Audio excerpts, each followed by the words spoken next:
Pelajaran kita ialah tentang feast. Pertanyaannya, apakah kita perlu merayakan feast? Kita yang hidup setelah kayu salib, apakah kita perlu merayakan feast? Itu pertanyaannya.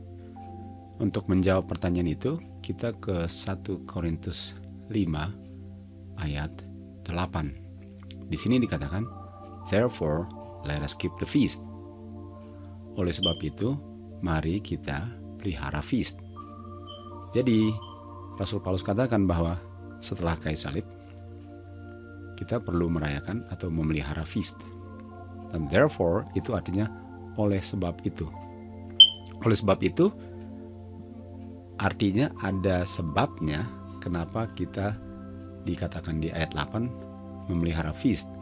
Dan sebabnya ialah ayat 7. Dikatakan, karena Kristus adalah kita punya domba yang sudah disembelihkan, domba yang sudah dikorbankan. Jadi karena Tuhan Yesus sudah mati di kayu salib, itu sebabnya kita pelihara feast. Artinya untuk memelihara feast itu sama dengan memelihara feast tanpa bunuh domba, tanpa ada kematian domba, karena Tuhan Yesus sudah dipakukan di kayu salib. Dan kita tahu sebelum kayu salib, yang melambangkan kematian Tuhan Yesus adalah domba-domba. Dan ayat ini katakan, karena Tuhan Yesus sudah menggantikan kematian domba, kita memelihara feast tanpa ada kematian domba lagi. Karena kita tahu bahwa Tuhan Yesus cuma mati satu kali. Jadi pertanyaannya, apakah kita pelihara feast atau apakah mereka pelihara feast sebelum kayu salib? Well, kesimpulannya yang akan dibuktikan nanti ialah mereka rayakan feast sebelum kayu salib dengan persembahan domba, dengan membunuh domba. Dan di saat Tuhan Yesus sudah mati menggantikan domba, mereka masih rayakan feast. Bedanya, mereka tidak bunuh domba lagi. Mari kita ke Imamat 23 untuk melihat bagaimana mereka merayakan feast sebelum kayu salib dengan ada korban domba. Di Imamat 23 kita lihat ini adalah the feast of the Lord. Disinilah feast atau hari rayanya Tuhan. Di ayat 1 dan 2, Jehovah God bicara kepada Musa dan berkata, "Berbicaralah kepada anak-anak Israel, bilang kepada mereka mengenai the feast of the Lord yang kamu akan proclaim, yang kamu akan nyatakan sebagai Holy Convocation." Kita akan kembali lagi nanti tentang Holy Convocation. Lalu dikatakan, ini adalah feast. Semua ini adalah feast. Jadi setelah ayat 2, semua itu feast. Inilah feast. Yang nomor 1 apa? Yang nomor 1 ialah hari ke-7, hari Sabat beristirahat, itu Holy Convocation, itu feast. Itu adalah feast. Hari Sabat adalah feast. Dan yang berikutnya adalah Passover.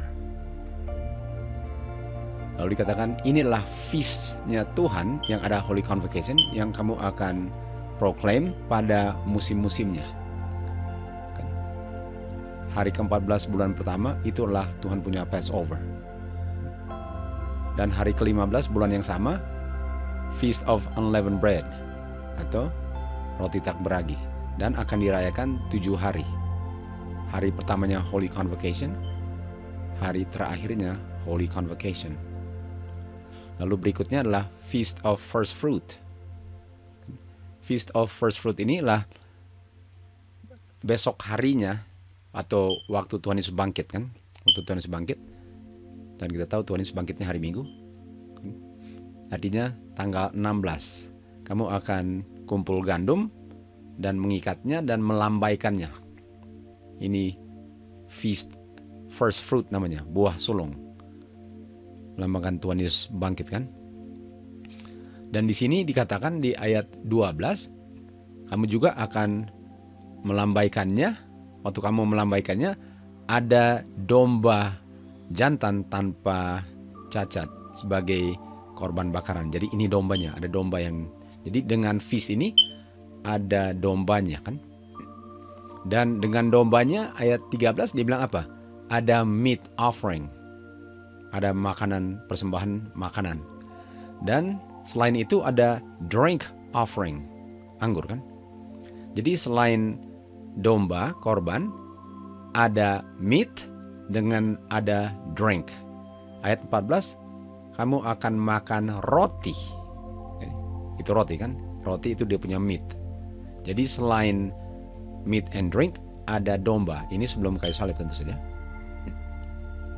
Lalu berikutnya adalah Feast of Weeks. Dan Feast of Weeks ini adalah 50 hari dari hari di mana mereka melambaikan dia punya ikatan gandum itu. Dan di situ ada meat offering. Dan meat offering ada roti juga, ada bread. Ada bread offering. Dan ada lembu, ada domba, ada kambing jantan, dan ada meat offering, dan ada drink offering. Jadi ada meat, drink, lalu korban-korban.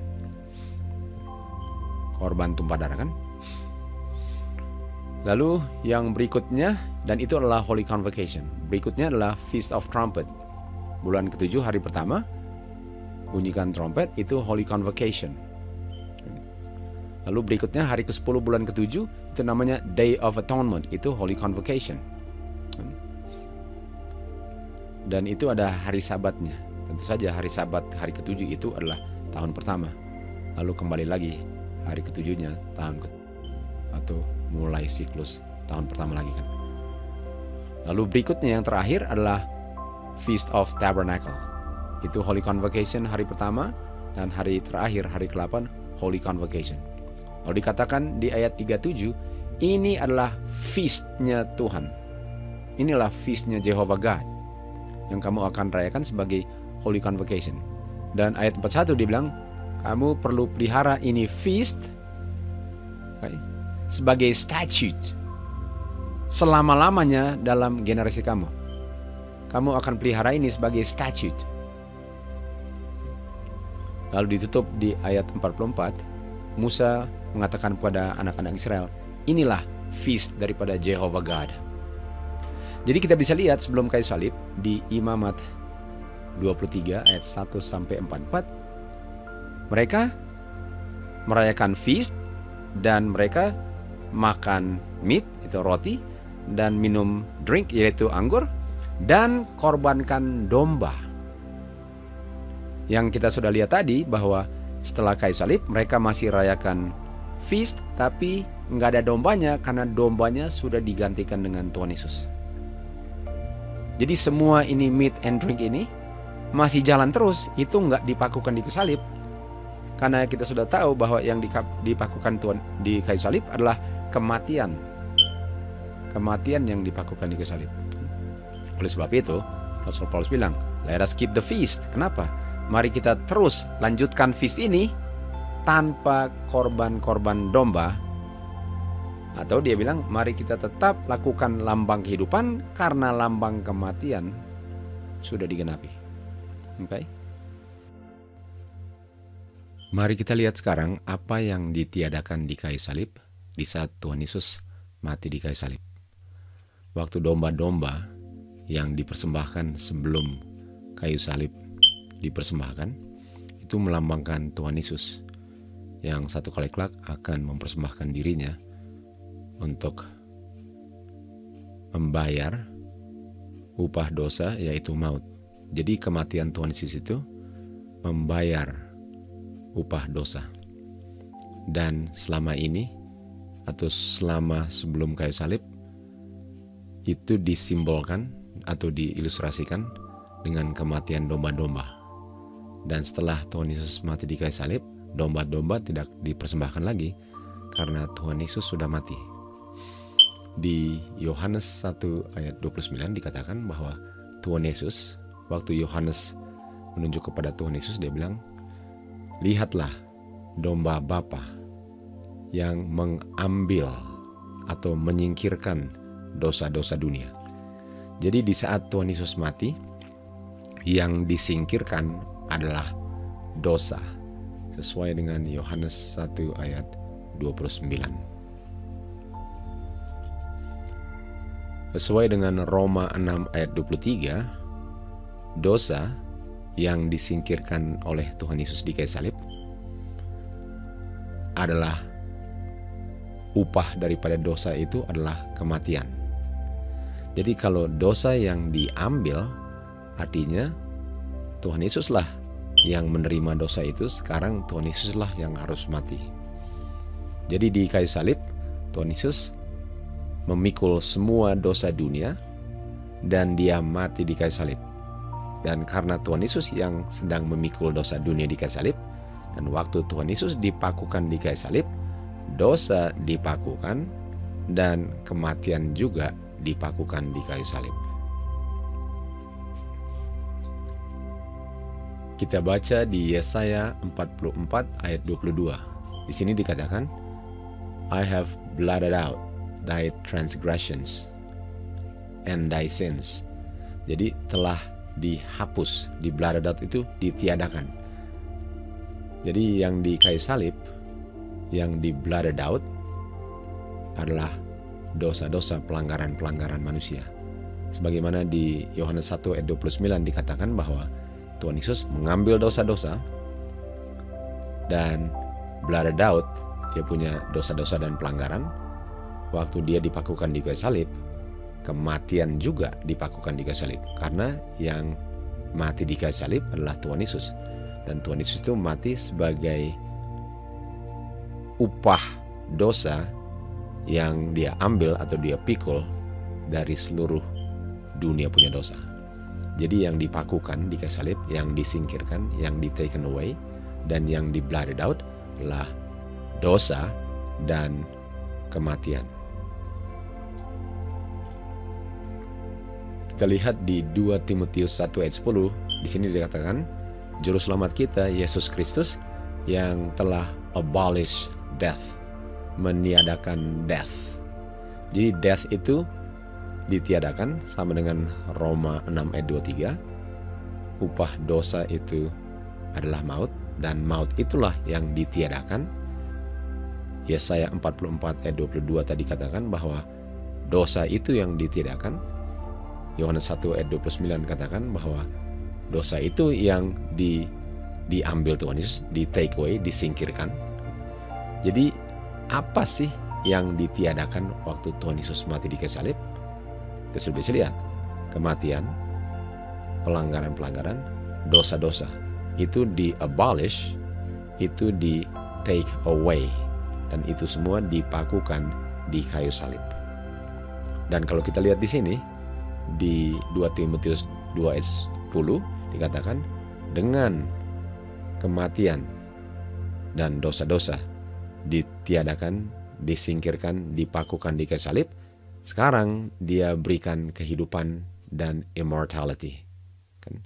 Jadi itulah hasilnya yang diberikan setelah kematian dan dosa-dosa disingkirkan, di-abolish, dan dipakukan di kayu salib.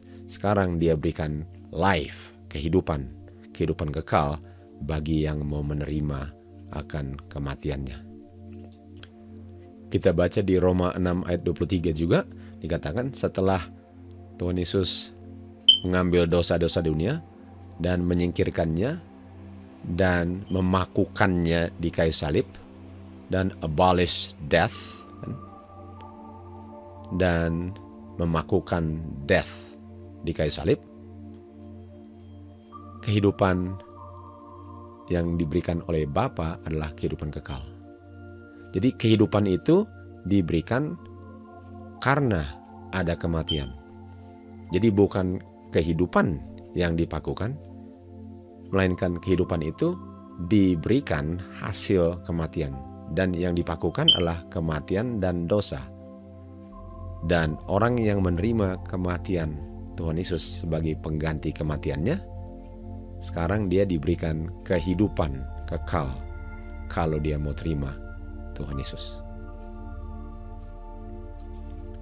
Jadi waktu kita baca di Kolose 2 ayat 14 dikatakan blotting out, meniadakan, the handwriting of ordinances, yang against us, bertentangan dengan kita, yang contrary to us, yang berlawanan dengan kita. Took it out of the way. Seperti Tuhan Yesus di Yohanes 1 ayat 9, who takes away. Dan di 2 Timotius 1 ayat 10 dikatakan blotted out. Dia punya death. Di sini dikatakan blotting out, the handwriting of ordinances. Dan kalau kita lihat blotting out ordinances itu sama dengan canceling the record of death, atau cancel, meniadakan catatan hutang. Dan kita tahu hutang itu adalah kematian. Jadi kita berhutang, kita punya hutang adalah kematian. Dan Tuhan Yesuslah yang mengambil hutang itu sehingga kita punya catatan hutang di cancel. Dan di King James Version katanya di blot out. Jadi yang di blotted out kematian, dosa, pelanggaran-pelanggaran, itu semua di blotted out, itu semua di take away, dan itu semua dipakukan di kayu salib. Dan kita sudah baca tadi di Roma 6 ayat 23 dan di 2 Timotius 1 ayat 10 dikatakan setelah kematian ditiadakan, setelah dosa-dosa dipakukan dan kematian dipakukan, disingkirkan, di blot out di kayu salib, sekarang kita diberikan kesempatan untuk menerima kehidupan kekal. Jadi kehidupan kekal itu karena ada yang dipakukan di kayu salib, disingkirkan di kayu salib, ditiadakan di kayu salib. Sekarang kita diberikan kehidupan kekal.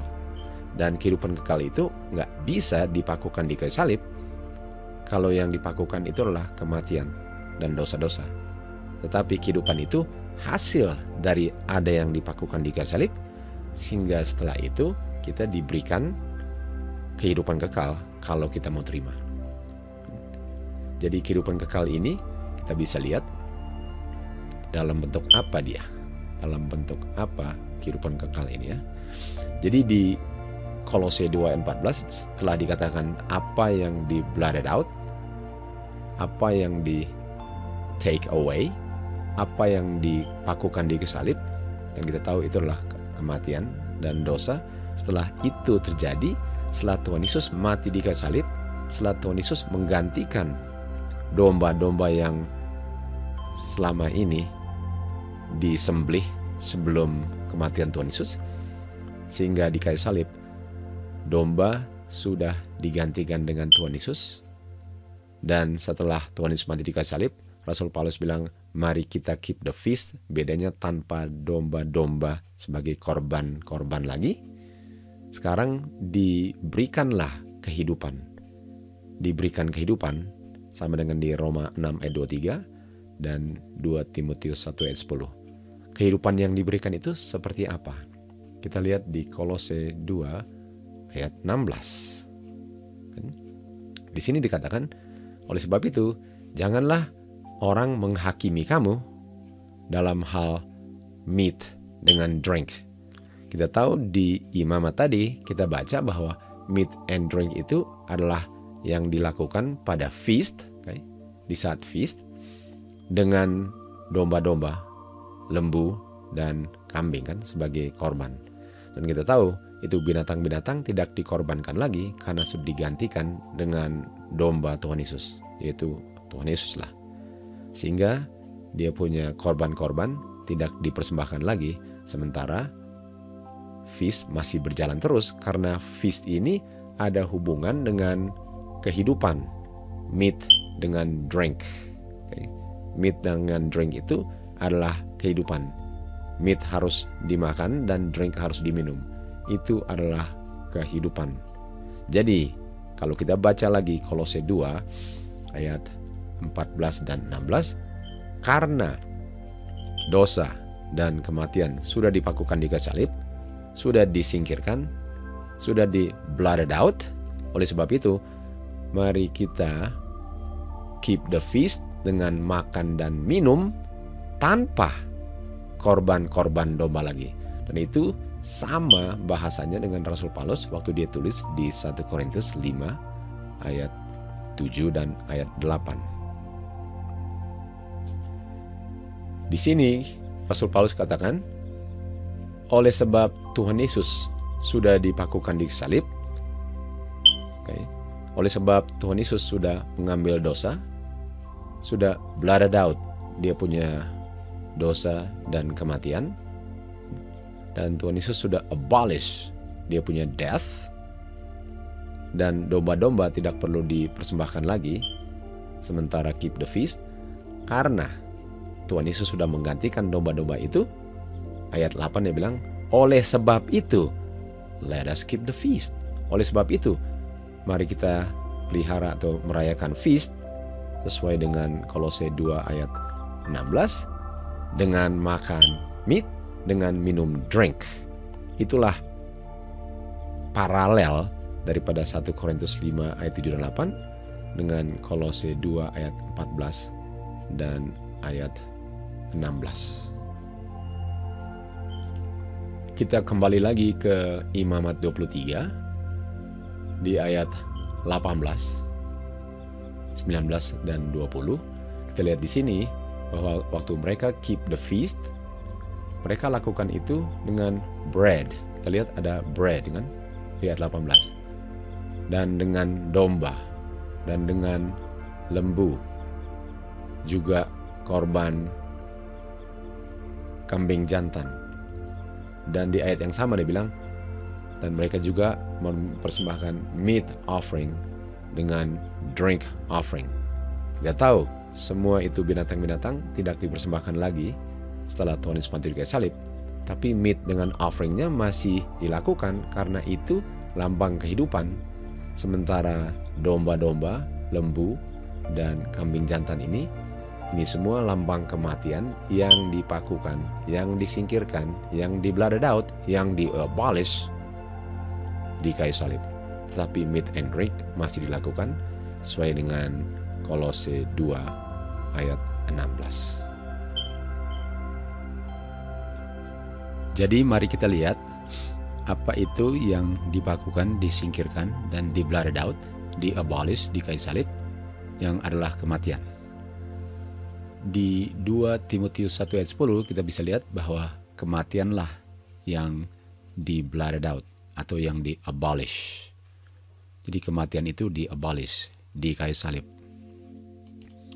Dan di Yesaya 44 ayat 22 yang di-blotted out adalah transgression, pelanggaran hukum yang adalah dosa. Jadi yang di-blotted out, yang di taken away, yang disingkirkan, yang dipakukan di kayu salib adalah kematian dan dosa. Dan itu berakhir di kayu salib. Itu yang tidak dilanjutkan lagi setelah kayu salib, yang selama ini dilambangkan oleh domba-domba yang dikorbankan. Sekarang mari kita lihat, karena itu sudah dipakukan, dan oleh sebab itu bukan kehidupanlah yang dipakukan. Apa kehidupan yang dilambangkan oleh meat dengan drink? Apa kehidupan yang sebelum kayu salib sudah dilakukan dan tetap dilakukan setelah kayu salib, karena nggak bisa kehidupan itu dipakukan, karena yang dipakukan adalah kematian.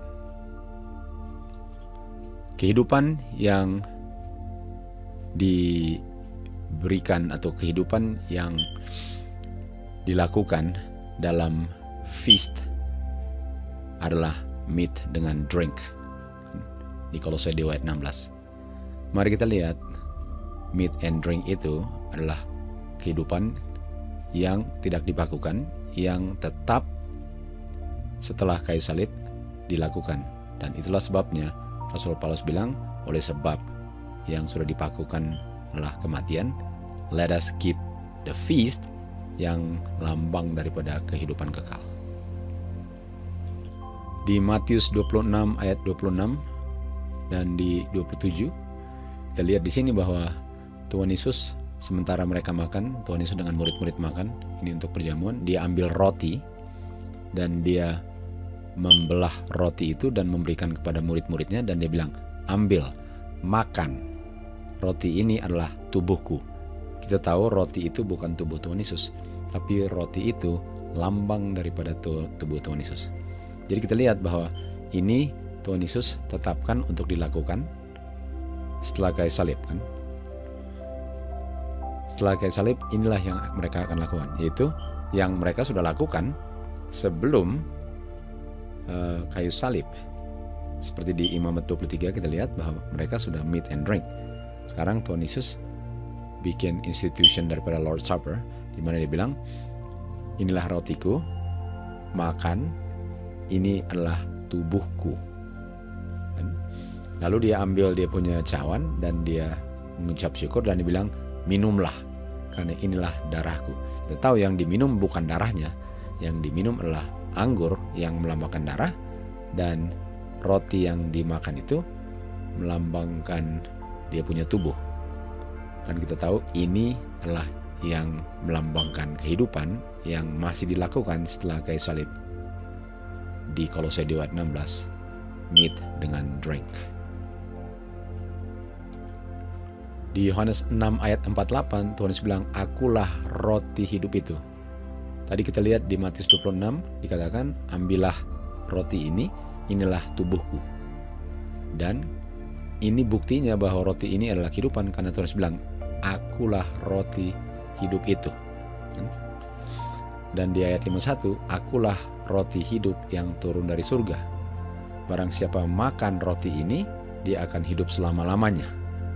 Lalu dia bilang, roti ini yang aku berikan adalah aku punya tubuh. Jadi sekarang Tuhan Yesus bilang bahwa roti ini melambangkan tubuhnya. Oke. Lalu kita lanjut lagi di ayat 54. Dikatakan, barang siapa makan tubuh ini yang dilambangkan roti dan minum darahku ini yang dilambangkan anggur, memiliki kehidupan kekal. Walaupun dia mati, aku akan bangkitkan nanti. Ayat 55, karena tubuhku adalah meat dan darahku adalah drink. Jadi Tuhan Yesus bilang, karena tubuhku yang dilambangkan roti adalah meat. Artinya meat ini adalah roti yang dimakan, kan? Dan darahku ini melambangkan, yang dilambangkan oleh anggur, itu adalah kehidupanku. Dan kita tahu darah di Imamat 17 ayat 11, darah itu lambang kehidupan, kan? Jadi dibilang tubuh yang dilambangkan roti adalah meat, dan kehidupan ya, yang dilambangkan oleh minuman anggur dalam hal ini melambangkan blood. Jadi meat and drink itu sama dengan flesh dengan blood, sama dengan roti dengan anggur. Dan ini semua lambang kehidupan yang tidak dipakukan di kayu salib, karena yang dipakukan di kayu salib adalah kematian. Sementara meat dengan drink yang dilakukan dalam feast itu melambangkan kehidupan. Lalu Tuhan Yesus lanjut lagi, karena kita tahu bahwa murid-muridnya ada yang bilang, apakah kita perlu makan dagingnya? Apakah dagingnya perlu dimakan? Seakan-akan mereka tidak mengerti bahwa bukan dagingnya Tuhan Yesus, bukan tubuhnya yang dimakan, dan bukan darahnya yang diminum. Yang dimakan adalah rotinya dan minum anggurnya. Oleh sebab itu, Tuhan Yesus klarifikasi apa yang dia maksudkan. Dia bilang, yang memberikan kehidupan itu roh. Daging atau tubuh, kalau kamu makan, nggak ada benefitnya untuk kehidupan kekal. Yang kamu makan ini adalah bukan daging, bukan tubuhku, tapi roti yang melambangkan tubuhku.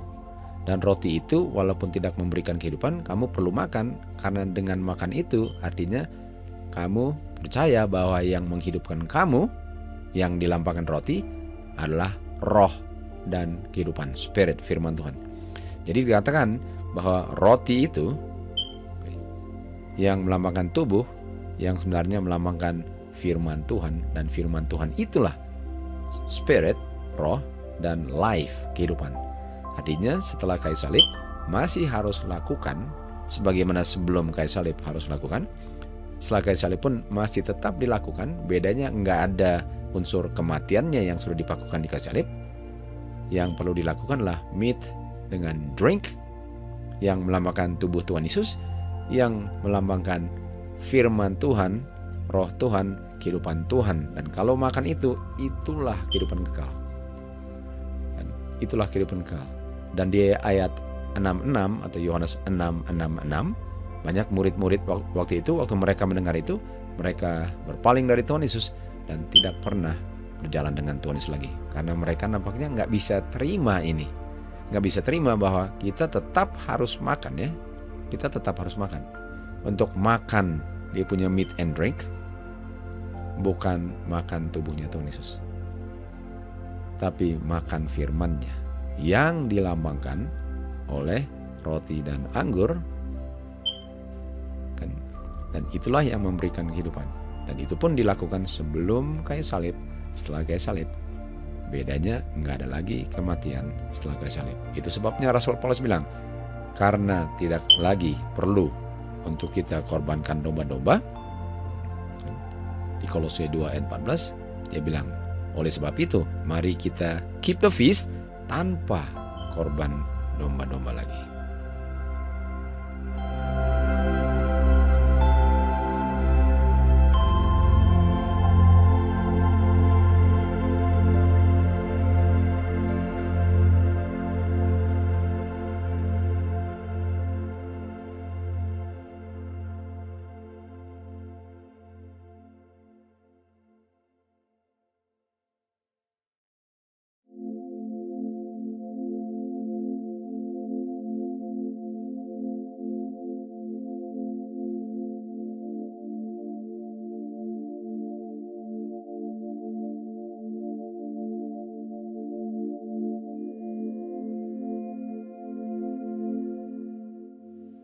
Di Yohanes 6 ayat 56 dikatakan bahwa dia yang makan dagingku dan minum darahku berdiam dalam aku dan aku dalam dia.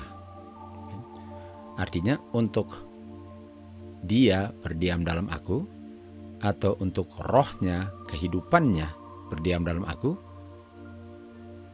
perlu makan dagingnya dan minum darahnya. Di Yohanes 15 ayat 7 dikatakan, kalau engkau berdiam dalam aku, firmanku atau firman-firmanku berdiam dalam engkau. Di Yohanes 3 ayat 16 dikatakan, karena Bapa sangat mencintai orang berdosa di dunia ini, sehingga dia memberikan satu-satu anaknya, agar barang siapa percaya di dalam anaknya, atau barang siapa percaya perkataan-perkataannya yang adalah rohnya, yang adalah kehidupan kekalnya, tidak binasa tetapi memperoleh kehidupan kekal. Dan kita tahu kehidupan kekal itu ialah untuk makan dagingnya dan minum darahnya, walaupun daging dan darah itu adalah lambang, simbol daripada firman kehidupannya. Jadi walaupun itu hanya simbol, tapi tetap harus dilakukan sebagai tanda bahwa saya terima dan benar-benar harus makan firman-Nya. Nggak cukup untuk makan dagingnya dan minum anggurnya kalau kenyataan hidupnya saya tidak hidup berdasarkan firman-Nya. Di Yohanes 6 ayat 54 dikatakan, barang siapa makan dagingku dan minum darahku memiliki kehidupan kekal, dan sekalipun dia mati akan dibangkitkan nanti di akhir zaman. Artinya kehidupan kekal itu diperoleh dengan makan dagingnya dan minum darahnya. Yang ayat 55 dikatakan, dagingku adalah meat dan darahku adalah drink. Jadi kalau kita baca lagi Yohanes 6:54 digabung dengan ayat 55, barang siapa makan meat dan minum drink memiliki kehidupan kekal, walaupun dia mati atau tidur di dalam Kristus, atau Kristus melalui rohnya berdiam dalam dia, aku akan bangkitkan nanti waktu aku datang kedua kali di awan-awan. Di Kolose 2 ayat 16, Rasul Paulus berbicara kepada orang-orang di Kolose, dikatakan, janganlah oleh sebab itu mereka menghakimi kamu waktu kamu makan meat dan minum drink. Yang kita tahu tadi adalah kalau kita makan meat dan minum drink, kita memiliki kehidupan kekal. Jadi janganlah mereka menghakimi kamu waktu kamu makan meat dan minum drink tanpa korban domba. Karena ayat 14 katakan, karena Tuhan Yesus sudah menggantikan domba dan semua kematian dan dosa sudah dipakukan di kayu salib, sehingga kamu makan meat tanpa domba. Karena itulah yang patut dilakukan, sehingga janganlah kamu izinkan mereka menghakimi kamu kalau kamu tidak ikut sertakan makan domba atau bunuh domba dalam kamu punya perayaan feast ini. Dan konklusinya di 1 Korintus 5 ayat 8. Oleh sebab itu, let us keep the feast. Mari kita rayakan.